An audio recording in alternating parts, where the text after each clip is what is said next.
Hey, what's going on, everybody? Welcome to the Sunday edition of the Humanity Matters Show. I am your host, Philip Fletcher, where we discuss and reflect on issues related to faith and philosophy, nonprofit leadership, and social issues. We want to engage with a host of different ideas and perspectives on what it means to be a human being and to flourish as a human being in this society of ours. And so thank you for joining me on this Sunday evening. It's a full weekend. NFL football has started back. If you are a resident of Arkansas, I'm sure you are more than still on a high after the beat down that they gave to Texas last night. Their introduction, if you will, to the Southeastern Conference.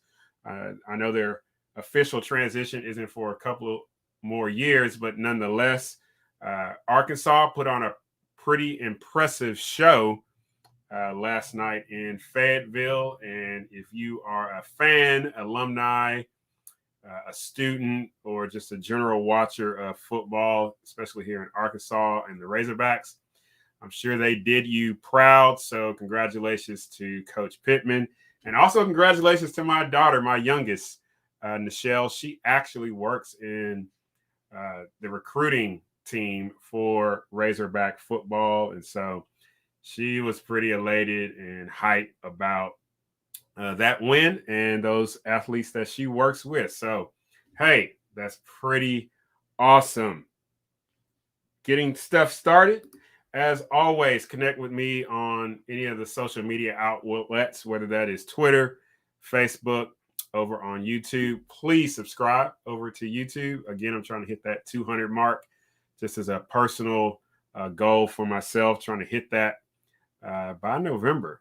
So if you're on YouTube at any point, go over, just put in the search bar, Dr. Philip Fletcher, and I would greatly appreciate it. And there's also, you can find me over on the interwebs as well, Dr. Philip Fletcher, or philipfletcher.org, philipfletcher.org. Hey, always looking for supporters. This is work, this is time, reading, talking to people, researching, so on and so forth. So if you would like to be a supporter, go over to Patreon. Just put in my name, and for as little as $5, you can become a monthly sponsor of what is happening here on this YouTube, Facebook live show, but also just would put out across different social media and a lot of content trying to put out. Over on Patreon is some unique content that you're not going to see here on YouTube or over on Facebook. Some very unique content, and join me over there. I appreciate it very much. Want to thank new donor Rob H, who joined in. Also new subscribers, John, Sergio, Fernando, Elizabeth. So thank you very much for connecting. Appreciate it very much. Coming up on September 27th, an interview with Larry Sharpe, veteran entrepreneur and former libertarian candidate for the governor of New York. So we're going to be talking all things about libertarianism. We're going to talk about reparations and a host of different other topics. So be looking for that. It'll be pretty awesome. If you want to catch me anywhere, this is where I'll be doing some speaking coming up. I am so glad to be able to get back out and get in the midst of audiences and do some public speaking again. I really missed it last year. So October 3rd, I'll be coming to Fort Smith, Arkansas, talk about organizational leadership. followership, and a host of different things, communication as well. October 6th, I'll be at Hendrick College in Conway, Arkansas. I'll be talking about compassion in difficult times as part of the Steele Center discussions. And then on October 14th, the Class of Pain in the School of Leadership. I'll be giving one of the Bear Talks at UCA downtown. Hey, for more information, jump too fast. All right, for more information, just go to my website, philipfletcher.org. My nonprofit is hosting big fundraiser coming up October 2nd. All right, that's a Saturday. It's the Coho Game Night. Just go over to Facebook. You'll see that event. You'll see this cool little blue logo. It'll be a lot of great outdoor games. It's a fundraiser for family. Bring your kids. Make a donation. Tickets are $15 early bird, $5 for your kids. A lot of great games and food and music as we just seek to raise money for our nonprofit work here in Conway, Arkansas. My nonprofit is the City of Hope Outreach. Again, that is Coho Game Night. So be searching for that on Facebook. You can go over to our Facebook page, the City of Hope Outreach, and there you can purchase tickets for that event, or you just make a donation. Either way, we greatly appreciate it, as over there on my nonprofit, we continue to provoke hope in individuals, families, and communities over time for the glory of God. So, what are we going to get into today? If you have a question or comment, I would love for you to reach out to me. You can always send me a question over at humanitymatterspodcast@gmail.com. humanitymatterspodcast@gmail.com. My Friday show, this past one, I engaged with a very lengthy, very substantive question with some several parts within that question, and it was very fruitful. And hey, I read your question, and if I make your question like the substance of the show, I'm gonna send you some swag. So if you got a question dealing with faith, philosophy, nonprofit leadership, leadership in any regards, so any of the social things that are going on, hey, send them my way, humanitymatterspodcast@gmail.com, and I will entertain it, look at it, and your question may become the topic of the show. And if it is, I'll send you something. So thanks a lot. If you got a comment or anything on tonight, just put it in the comment section, whether you're on YouTube or on Facebook. If you could, hey, if you're watching this live right now, share it, or you can catch it later over on YouTube, as well as my podcast, Humanity Matters Podcast, and those release once a week. So we're going to get into some topics on tonight. We're going to be talking about 9/11, some reflections on that. And then we're going to dig into Arkansas Comic Con. If you're a nerd type like myself, if you look behind me, I love comic book type stuff, superhero type stuff. I like collectibles and things like that. So we're going to talk a little bit about the Arkansas Comic Con that's happening and concluded today. As a matter of fact, I was there yesterday. And then we're going to look at different strokes for different folks. Apparently, not everybody is being told to take the vaccine. And then finally, a word to young men. Saw an article in the Wall Street Journal that, this really moved me about how there's not as many men attending 2- and 4-year colleges and universities. What explains that? All right, we're going to dig into that, and I'll give my thoughts on that as well. So 9/11, 20 years ago. Me personally, I remember where I was at when that day happened. I was at my mom's house on leave. My wife and my son and oldest daughter, my youngest hadn't been born yet. They were here actually in Arkansas, and I was stationed at Fort Knox, and I was on leave, and I was going to come actually here to Arkansas to speak at my wife's uncle's church, but all that changed, right? So me and my mom, I was in the family room, she was in the kitchen, and she had told me to turn on the news, and that's when we seen that the first tower had been hit, and then watched the second tower, and all that transpired after that. And I remember getting contacted that all leaves had been canceled and had to return to base. And from that point, we was on a war footing.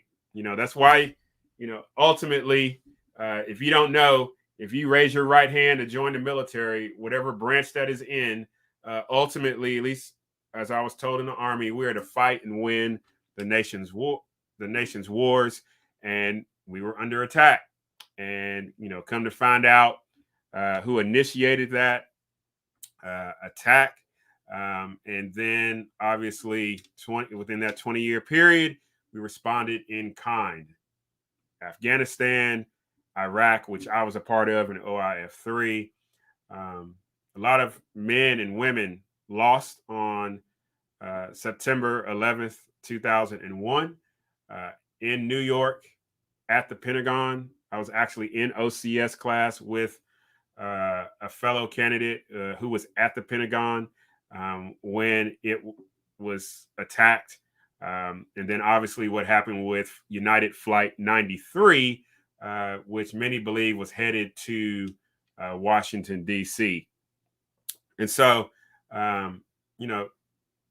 that year, that day is a heavy day. Obviously, if you look at the remembrances that happened yesterday, it's a heavy day for many people who lost loved ones, firefighters, policemen whose lives were lost, those individuals who were in the World Trade Towers, those whose lives were lost in Flight 93 and at the Pentagon.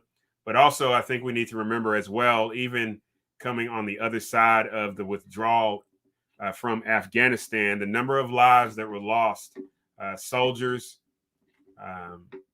men and women in the desert who lost their lives as a result of what happened in September 11th, 2001. So should we never forget? I don't think there's going to be a segment of us that's going to never forget. I think there's going to be others who are going to move on, one, because they were not directly impacted by that day.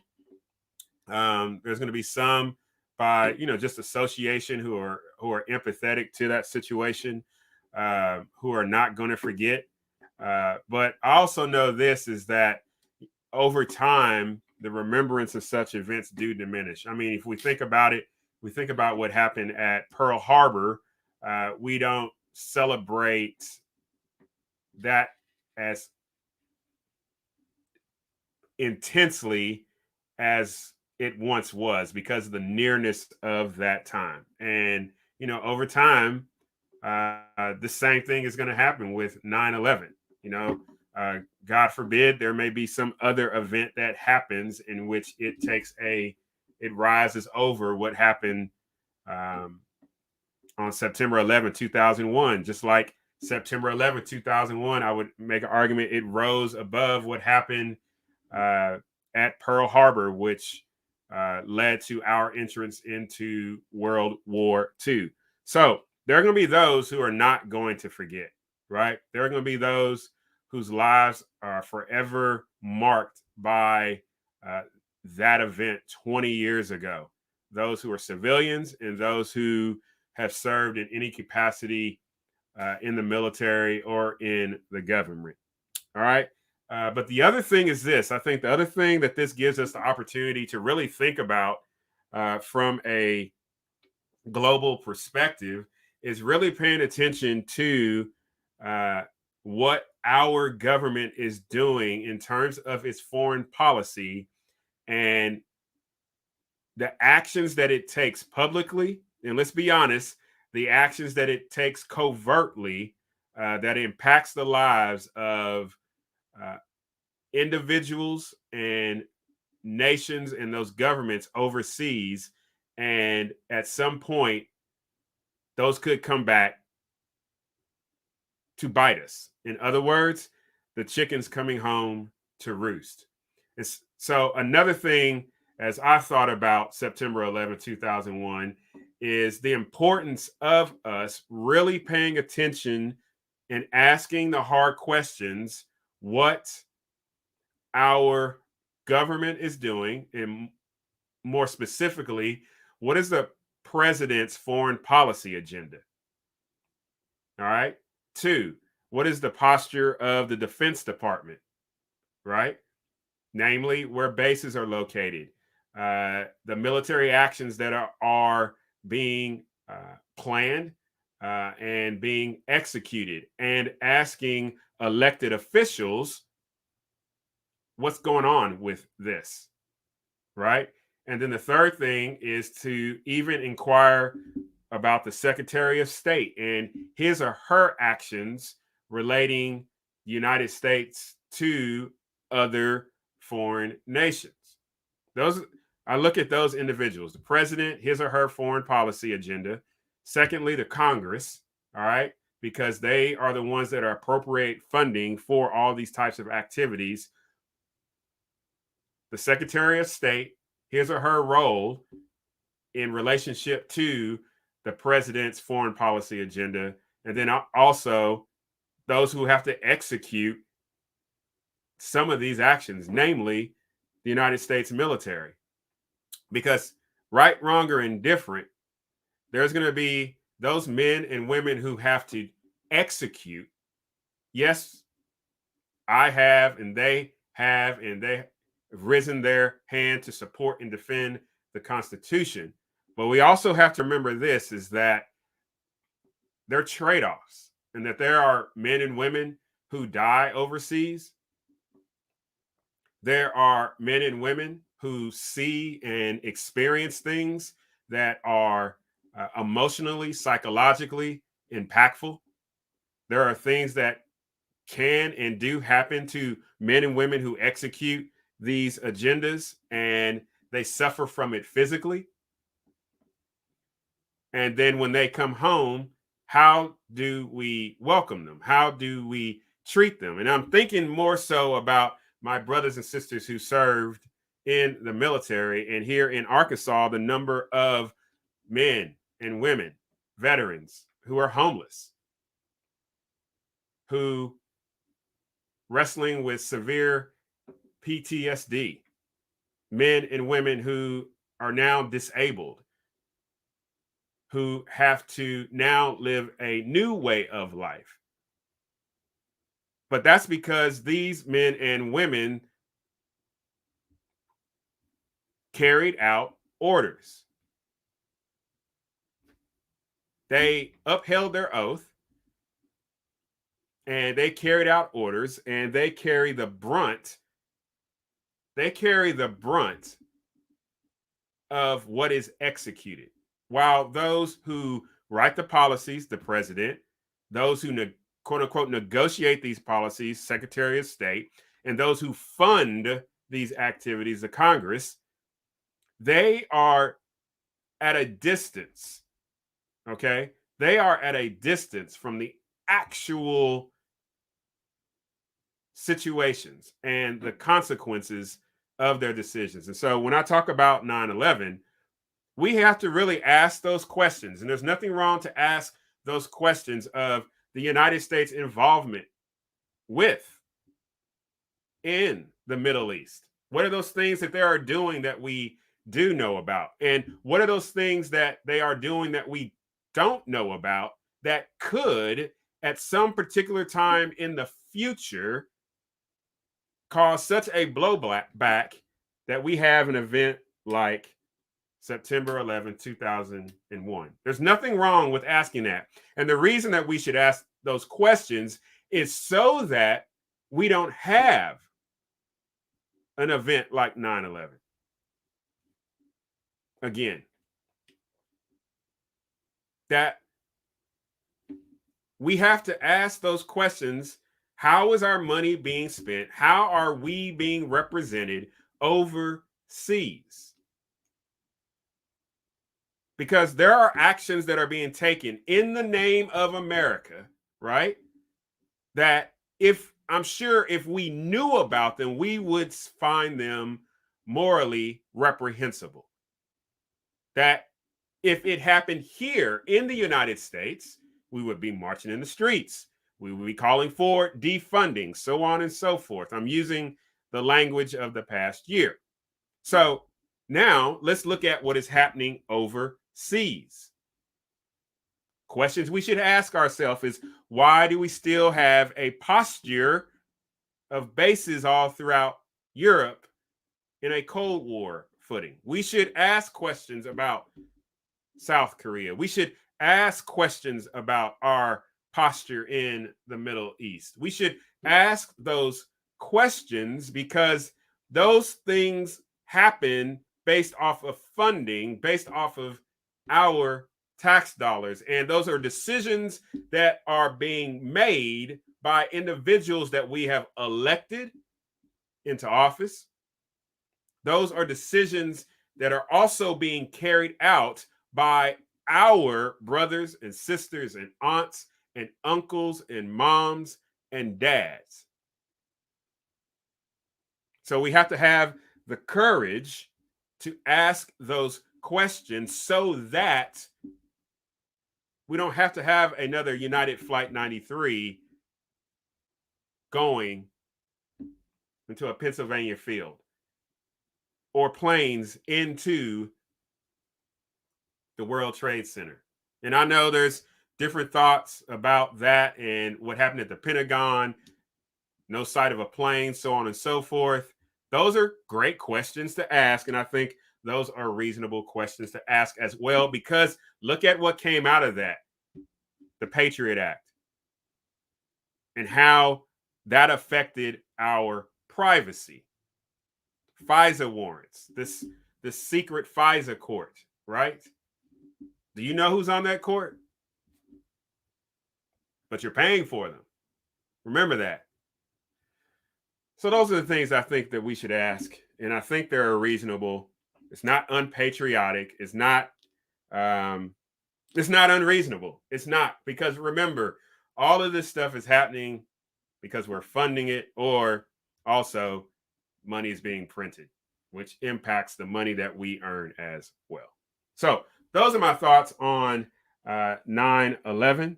Oh, I had one more thought. This whole idea about unity. So I was paying attention to the newscast, and I paid attention to the fact that in one location, every president was present with the exception of President Donald Trump. He was in New York working with honoring policemen, right? So every president has been involved in some form or fashion or way regarding the war on terrorism, regarding Afghanistan, regarding celebrating, remembering 9/11 and what happened. So if we're talking about unity, if we're talking about coming together, you have to ask yourself, why was that president excluded? Why was not his acts covered in what he was doing to honor people?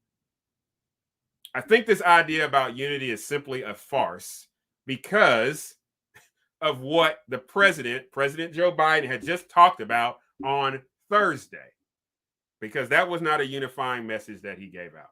So were we unified a couple of days after 9/11? Sure was, of course. But then we know what happened after that. People again returned to their sides.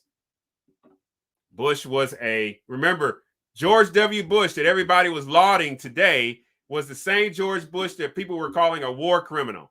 Him and Rumsfeld and Cheney, that he should be locked up. That's the same George W. Bush. He's lauded today, but back then he was called a war criminal and should be brought up on charges. Abu Ghraib, things that was happening in Iraq, so on and so forth.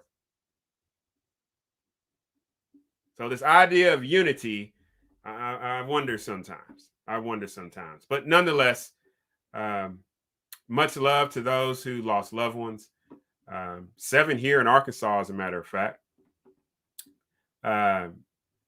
Those in New York, those across America who had loved ones on those planes, those men and women, Army, Marines, Coast Guard, Air Force, Navy, who lost their lives as well. Can't forget them. But we also can't forget that the decision makers have a responsibility to us to conduct the affairs of our nation globally in such a way that it doesn't bring blowback on us like a 9/11. So those are my thoughts on that. Once again, thank you for joining the Humanity Matters show for September 12th, 2021. I am your host, Philip Fletcher. If you got a question, we'll get some comments right here. You can email me, humanitymatterspodcast@gmail.com, humanitymatterspodcast@gmail.com. All right.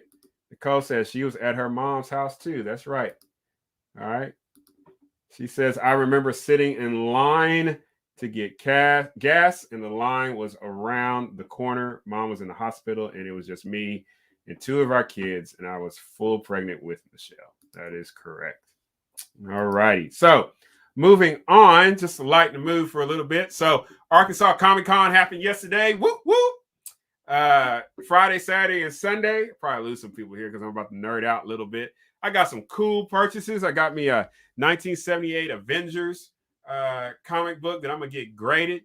Hope to get a good return on that. Got it for $10, but it's valued at about $600. So we'll see about that.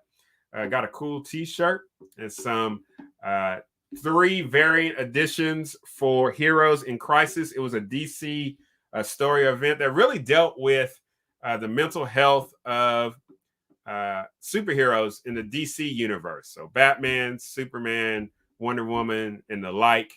So it's a very good story. So there's some variant covers. One cover variant was when Doomsday had killed Superman, and that was back in 1991. And my other variant cover was when Bane broke the back of Batman. And actually, those two similar events happened in the same year. Like, whoa, what was DC thinking? But nonetheless, that led to the Nightfall series, and eventually Azrael becoming Batman for a while, and then Batman healing himself, defeating Azrael, and defeating Bane, and becoming the Dark Knight. So obviously Superman returned after the reign of the Superman, came long-haired Superman for a while. And then the Heroes in Crisis, though, really deals with mental health and how superheroes deal with that. Nonetheless, one of the things I saw Comic-Con, and I think was one of the beautiful things, is that it was held at the State House Convention Center in Little Rock. And you're walking around and you're seeing young, old, black, white, Asian, Latino, a host of different people, right?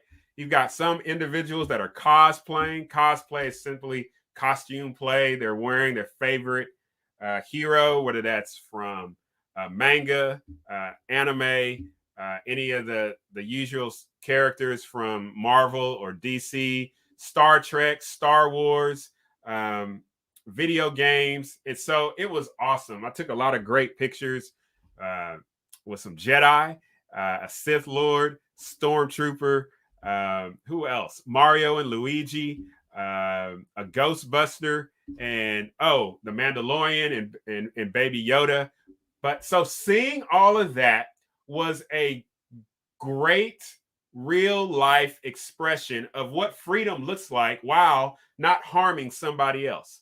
Everybody was expressing who they were, and everybody was just riding, right?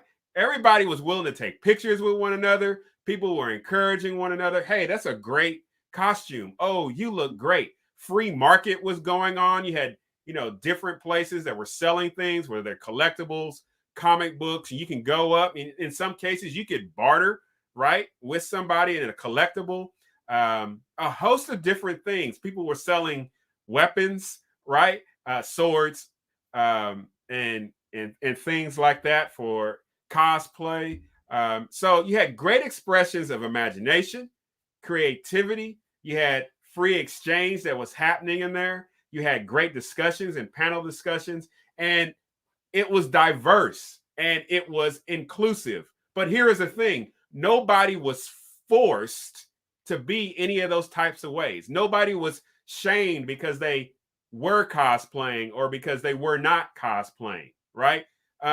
It was just an atmosphere. It was energetic, so on and so forth. So when you hear me talk about freedom and freedom to flourish and flourishing such that you are not harming someone or taking somebody else's stuff, Comic Cons are a great example of that. And so if you've never been to a Comic Con, like in Arkansas, I would encourage you to go. I saw Sting yesterday. Who else? Tara Reid, Shannon Elizabeth, the guy who voices Dragon Ball Z, that main guy, I forget his name. But it was that's that when you hear me talk about an individual being able to flourish as he or she sees fit while not taking somebody else's stuff or harming anybody, Comic-Con was that great example. And yeah, I'll come back up to the Nerd Out Festival. Yeah, awesome. Yeah, but like I said, this like right here, the idea of the hero and the hero story is like huge for me. The idea of an individual having a principle of which they are seeking to uphold, and they are willing to put themselves on the line for the sake of somebody else. And a lot of times they're not looking for the thanks. They're seeking to carry out their purpose. And there is a semblance of hope. There's even a semblance of hope even in the Dark Knight. You really think about it. And that gives them meaning. Those are the things I just talked about. So if you're trying to understand, like, why is that guy who's like almost 50, he collect all that stuff, he got a PhD and all that, like, that's one of the reasons why. So if you live in San Diego, like, one of my big things is I want to go to the San Diego Comic-Con, because that's the, if you will, that's the Mecca, that's the holy place, if you will, for an event like that. And I think that would be cool to attend. So, you know, that's on my bucket list. All righty. So moving on to the third segment. Woo! Different strokes for different folks. So Newsweek reports, all right,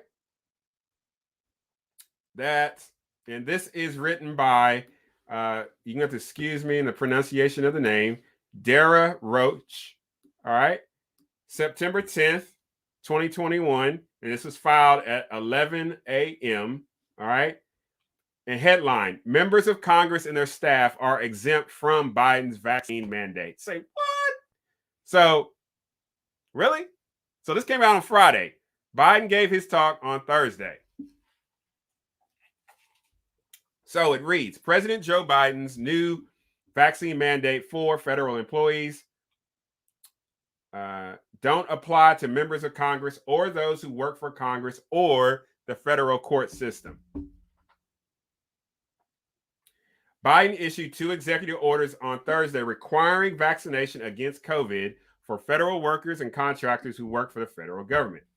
He also asked the Department of Labor to issue an emergency order requiring businesses with more than 100 employees to ensure their workers are vaccinated or tested on a weekly basis. So, the order on federal workers applies to employees only of the executive branch. The House of Representatives and the Senate, again, that's the people's house, right, belong to the separate legislative branch, and the courts to the judicial branch of the federal government. So, oh my goodness. So now we are honoring separation of powers, right? Okay. I find it interesting how my numbers go down, but I think this is important. I think this is very important. We need to pay attention how this idea of equality under the fill in the blank is just not being applied. I think it's important. All right. So going on, because Pelosi is about to speak. All right. The New York Times, going further down, again, quoting from this article, Newsweek, September 10th, 2021. You can go read it yourself.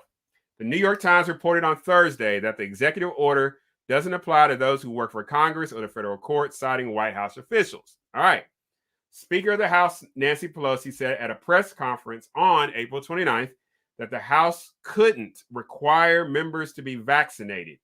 Video clips of those remarks gained renewed attention online following Biden's announcement.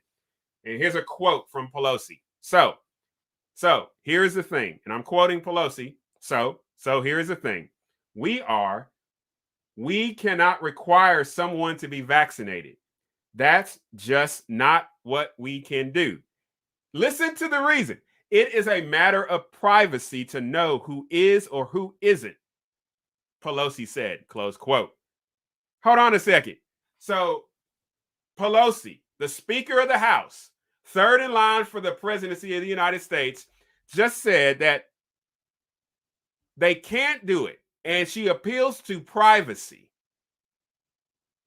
It's a matter of privacy to know who is or who isn't. So going back to President Joe Biden's comment about the 80 million or so unvaccinated who are harming all of these people and who are upholding freedom and personal choice above everybody else, what he's not including the people down the street in the people's house.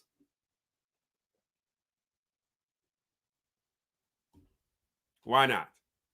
Okay. Pelosi goes on to say this, and I quote, I can't go to the Capitol position and say, quote, give me the names of people who aren't vaccinated so I can go encourage them or make it known to others to encourage them to be vaccinated, close quote. Continuing her quote, so we can't do that, she said, close quote.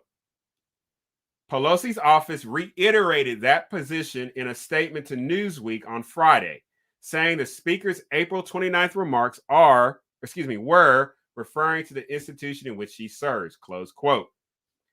Quote, she's saying she cannot force members to be vaccinated, which is true, the statement said. So here's the thing. All of those individuals there are American citizens. And there is the possibility that there are individuals who work, American citizens who work and who happen to work in the House of Representatives or the Senate, right? For some odd reason, they're not included in that 80 million. But everyday normal people are being treated as harming other people, as being the reason why other people are not getting into hospitals. They are the ones that's being maligned and being put in a position to make a choice between doing a particular medical procedure or want to find another place of employment. Again, she says it's a matter of privacy. So how is it a matter of privacy to those individuals who work in the House or the Senate, but it's not a matter of privacy when it relates to men and women like you or myself? Why is privacy related to those individuals and not to the individuals like you or I? The individuals, you or I, who, again, we vote to put those individuals in the office, and we also pay those staff members, those elected members, whether they're congressmen or senators. Why are they treated differently than us? Why are we discriminated against? Somebody had brought up the United States Postal Service, how their union had fought to as well be quote unquote exempt.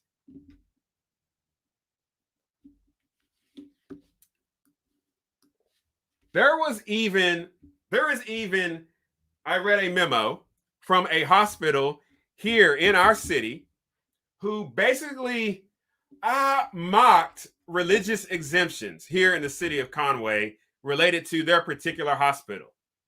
And then in that letter, they laid out They appealed to fetal cells, and then they laid out all of these different things: Tylenol, ibuprofen, so on and so forth, that uses fetal cells. And in it, they would require an individual to sign this thing saying they're not going to take those things if they're also seeking a religious exemption regarding whatever vaccine regarding the COVID they're going to take. New York thumbs its nose at religious exemptions. Now, I have a strong understanding of why institutions thumb their nose, are beginning more and more to thumb their nose at religious exemptions. Carl Jung speaks a lot about this, and he explains that for the institution of religion, it is a competitor against the institution or the state, the religion, right? Religion positions itself, and I'm just saying religion in general, whether you're Christian, whether you're a Muslim, whether you're a Jewish, whether you're Buddhist, whether you're a Zoroastrian, right? What that does, it provides a way of thinking, a way of life that more than likely runs counter to the ideology, the worldview that the state puts out. And so for the state, it cannot have existing or have as strong an institutional power that contradicts itself in what it's trying to do. Again, Carl Jung has helped me understand this. So, why are we being treated differently? If it is such a serious matter, why are we being treated differently? Why is it a matter of privacy for those individuals in the House and the Senate, but it's not a matter of privacy regarding me or you or your neighbor, regardless if you've gotten the vaccine or not? Again, I am not arguing pro-vaccine or anti-vaccine. Why different rules for the United States Postal Service? Why just 100 employees? These, again, are the questions that we should be asking. Now, as a follow-up, one of the things I've been thinking through is the growing necessity of parallel, vibrant institutions. What do I mean? The past year demonstrated and exposed, even to a greater degree, the weaknesses and the inefficiencies and the ineffectiveness of public schools.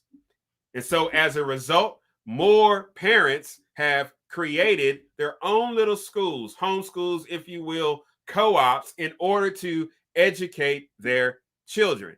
Parallel institutions. Instead of government schools educating your students or your children, we will provide, people have determined they will provide a different way of educating their students. What's another example of another parallel type institution?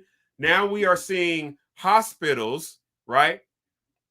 My wife showed me an article today of what's happening in New York regarding labor and delivery, how one hospital is going to have to temporarily pause labor and delivery, at least operating the labor and delivery department, okay? And this was reported in NBC News, okay? So again, you can go look this up, all right? It's incumbent on you to go look it up. So as a result, where do those women go give birth?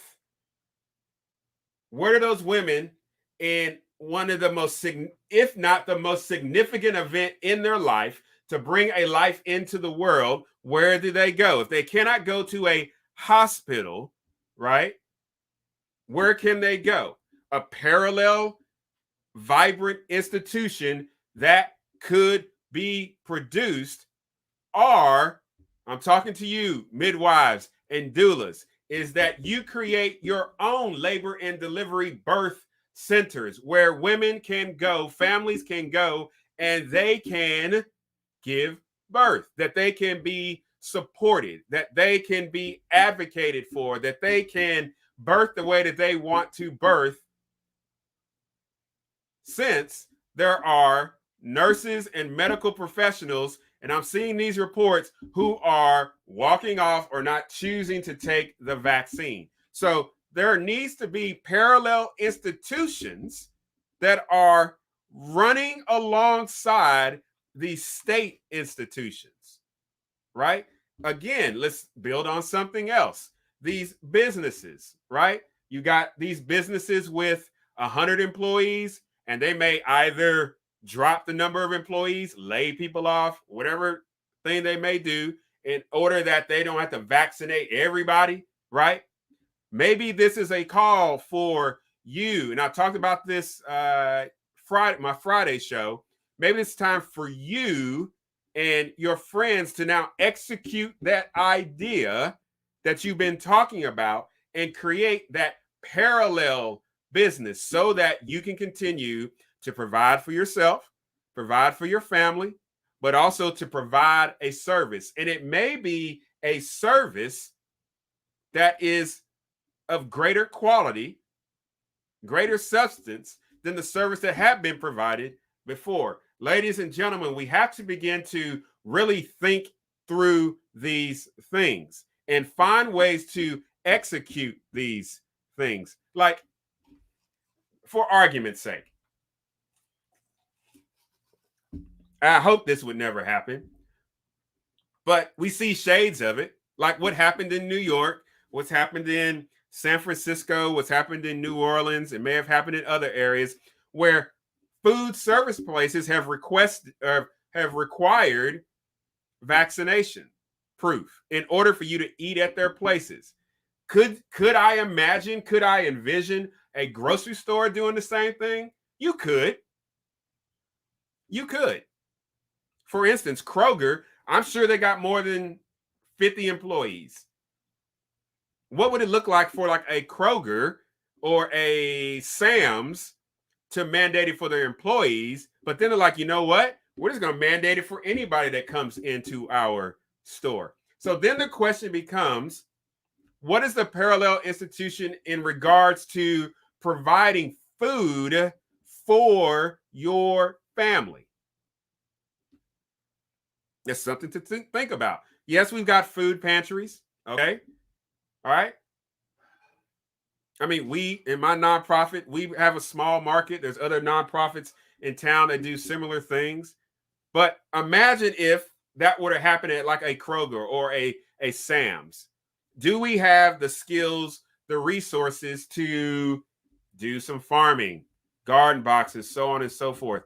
It's just something to think about. I'm not saying that would happen. I hope that wouldn't happen in terms of grocery stores. All right. But if it's happening to hospitals, it's happening to 2- and 4-year universities and colleges, if it's happening in medical situations, at least as it relates to their employees, if it's happening in regards to nursing home facilities, in regards to their employees, and if it's happening through the Department of Labor to come up with rules to require employees of 100 or more to do that to require that of their employees, or weekly testing, how much further are we going to go?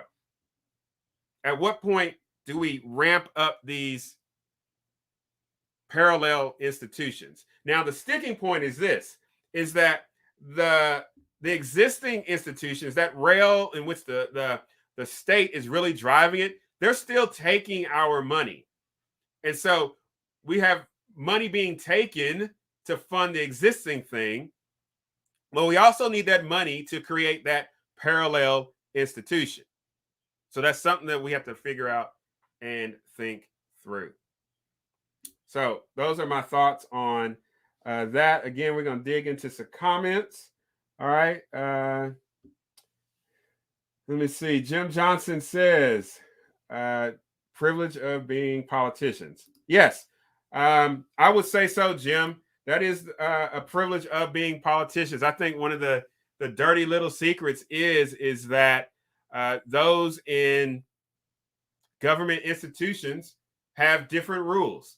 That's the same thing that's been brought up about qualified immunity regarding police officers. Okay. In a similar vein, it's apples to oranges. But in this regard, regarding Speaker Pelosi and her comments back in April, which were reiterated this past Friday, that, hey, it's a matter of privacy. We can't be running around identifying people or letting people know that they need to be vaccinated.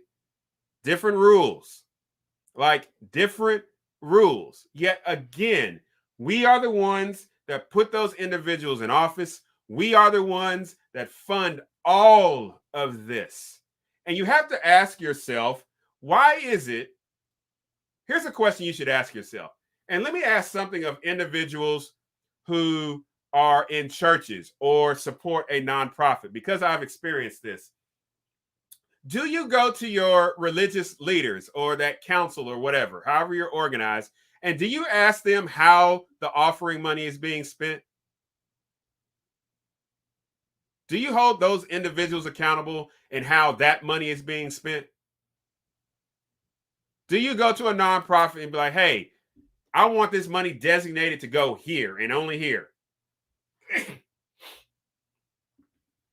So if we're doing that, the question becomes, why are we not doing that towards our city council, our quorum court, school board, state legislatures, federal government? How is it that it's okay that billions of dollars are being used in covert activities that could actually have a blowback on us everyday citizens who just simply trying to make it in life, who just trying to fly on an airplane, but we got to get patted down, crotched down, our private areas checked, screened, and threatened with a fine if we don't do it that way. Again, Jim Johnson is right. Privilege of being politicians. I'm simply asking the questions. And the question will be, will you? Here it is.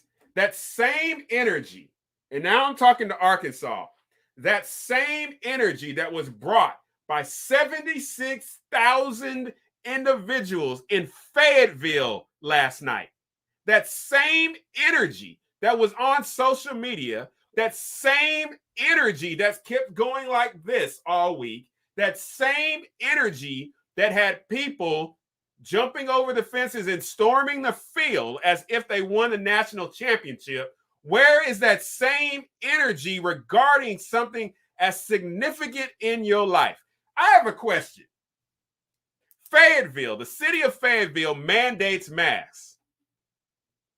How many people who live in Fayetteville and who was at that game last night was wearing masks and vaccines? How many Fayettevilleans, or whatever, however you say it, also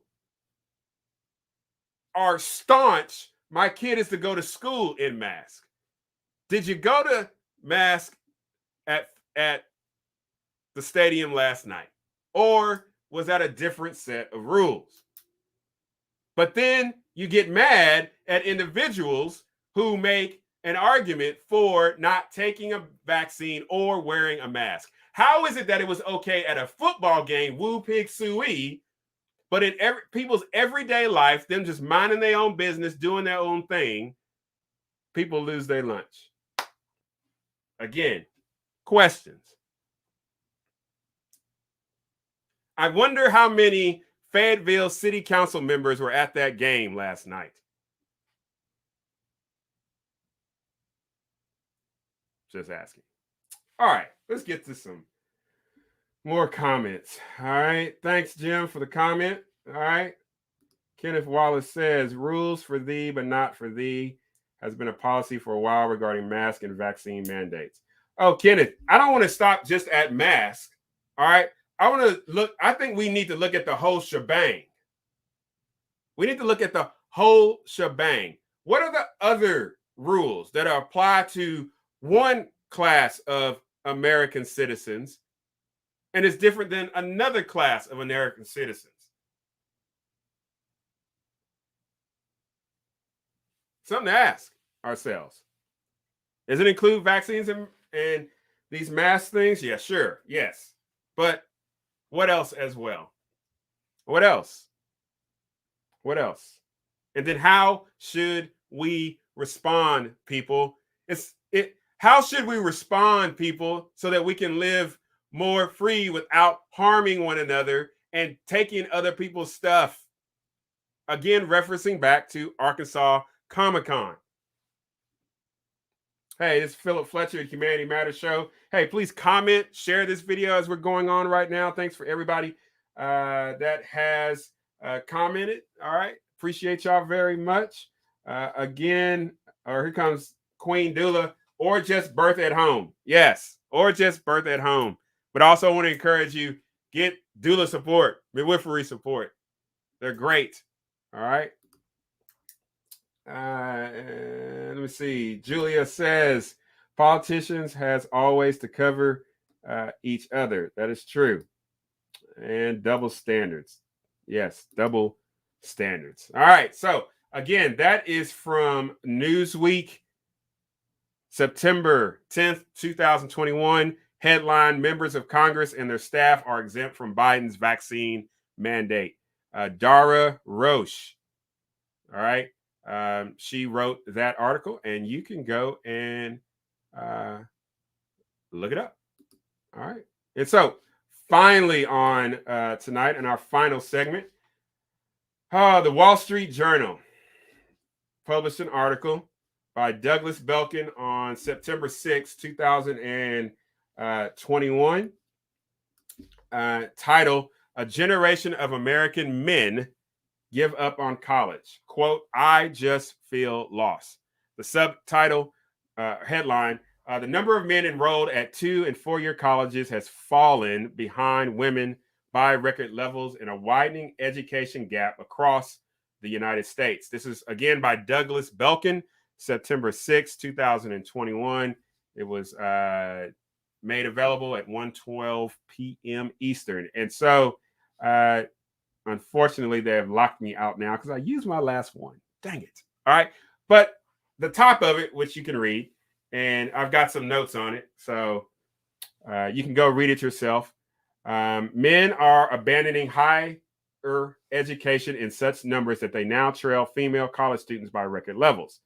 At the close of the 2021 academic year, women made up 59.5% of college students, an all-time high, and men 40.5%, according to enrollment data from the National Student Clearinghouse, a nonprofit research group. All right. U.S. colleges and universities have 1.5 million fewer students compared with 5 years ago, and men accounted for 71% of the decline. So in the article, it talks about several factors. One is that there's been a greater emphasis on gender, and specifically women, and supporting those individuals, giving them the resources in order to enter the college environment, whether it's a 2 or 4 year situation. And one of the individuals quoted in the article, she, and I'm summarizing that, she said, "It just wouldn't look right for us to place an emphasis on helping men enter into 2 and 4 year colleges." Okay. Now, running underneath there, I'm sure, is the whole argument about patriarchy. All right. Um, and those arguments that have been made by a segment of the population and a segment of in academia. All right. That this men have been, heterosexual heterosexual white men have been the dominant patriarchal power in the West, right? And now it is time for women. Sure, you've seen those t-shirts, women are the future. Or in Star Wars, I saw a group of them. Kathleen Kennedy, who is the head of Lucasfilm, said the Force is female. Like, really? But anyways, all right. So you have this pendulum swing to providing a greater emphasis, resources towards women, and as a result, men are being left out. But here's one of the unintended consequences, because the article goes on to then also look at ethnicities. And this has not only impacted white men, but it's also impacted, guess what? Black men and Latinos. So let's put this in the context of this whole discussion about equity and institutions of higher learning, creating these diversity, equity, inclusion departments and directors, and seeking greater equity. So here's the question. How are you going to resolve the number of men, non-white men, who are not being reached in to attend 2- and 4-year universities if you have gender saying, no, we don't need to focus on men? So does gender type studies tell the diversity, equity, inclusion type individuals at the same 2- or 4-year college and the recruiters, hey, when you go out there, don't focus on the Black men or Latino men. Who you focus on is just the females. So then my next question becomes this, the thing you got to consider. What about those women or young people who are transitioning to be men? So are we then not discriminating against transgender men? Something to think about. That intersectionality thing, man, that just like runs and headlong into a wall. Going on to say, what was the next thing one of the things they don't tackle, and I think that needs to be brought up, is the greater emphasis now on vocational training. That there are men who are just saying, hey, you know what? I don't need to go to college. I don't need to get loans and be in debt coming out of college. There are things that I can do now. Go into the military, learn a trade such as welding, plumbing, HVAC, and make $80,000, $90,000 to $100,000 now, instead of going to a 2- or 4-year college, getting loans, and then I'm spending most of my time paying back my loans. So what you've got is you're going to have, from an economic standpoint, think about this. If more and more men are being encouraged to just simply pick up vocational activities, entrepreneurship, plumbing, welding, and those individuals are making dollar upon dollar, hand over fist, and then you have more women going into college, what is that going to do to the quote unquote economic disparity between men and women?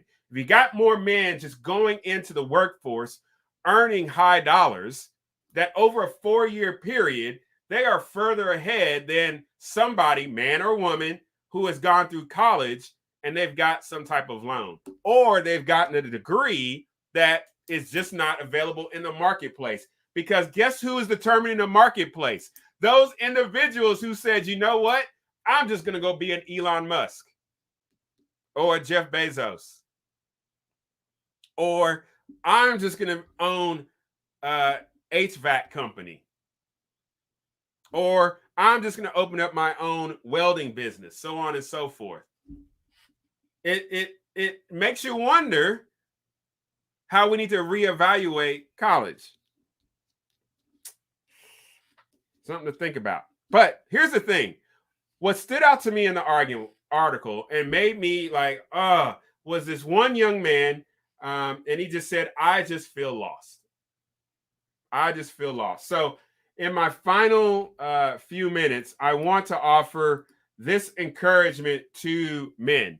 And I'm speaking to you men, all right? I'm speaking to you husbands, speaking to you fathers. I'm speaking to you young men that are 18, 19, 20 years old. You may be in college or you may be just grinding away at your work. Whatever the case is, I applaud you. Men, you have as much significance in this world as women do. Men, you contribute in significant ways just like women do.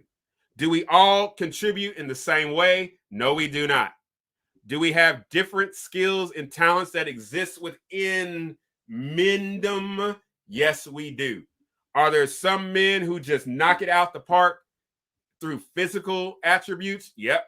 Are there men who just knock it out the park through intellectual type attributes? Yep. Are there a mix of men like that? Yep. Are there men who are just extreme extroverts and can work a room? Yep. Are there men who like to be by themselves for the most part, like myself, who like to think through things? Yep. But we all, as men, contribute something.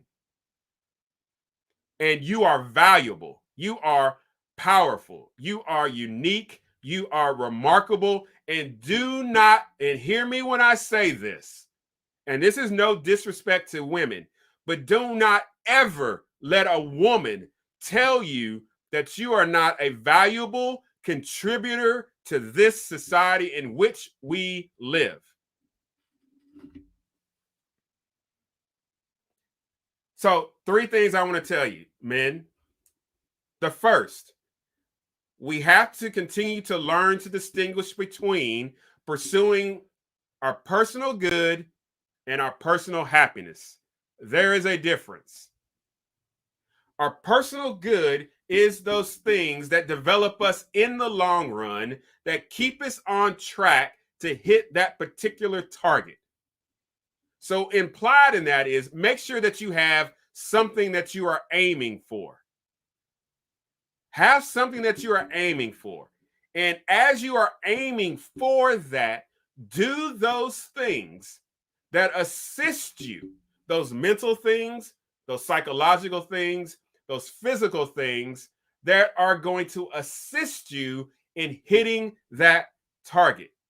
Now, this is different than pursuing your happiness. What do I mean? Ice cream makes me happy.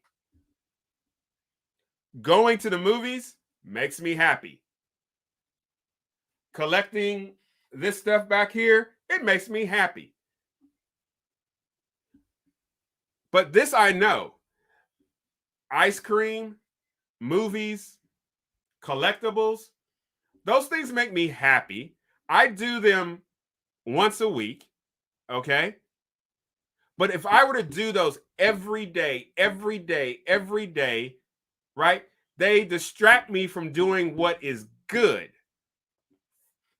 that I have determined to help me hit my target. So those things that are good for me is reading, is studying, is listening to other people. Those things that is good for me is doing shows like this. This is seeking for my personal good, because my aim is to present a transcendent idea about the imageness of God that exists in men and women to flourish as human beings. That's my target.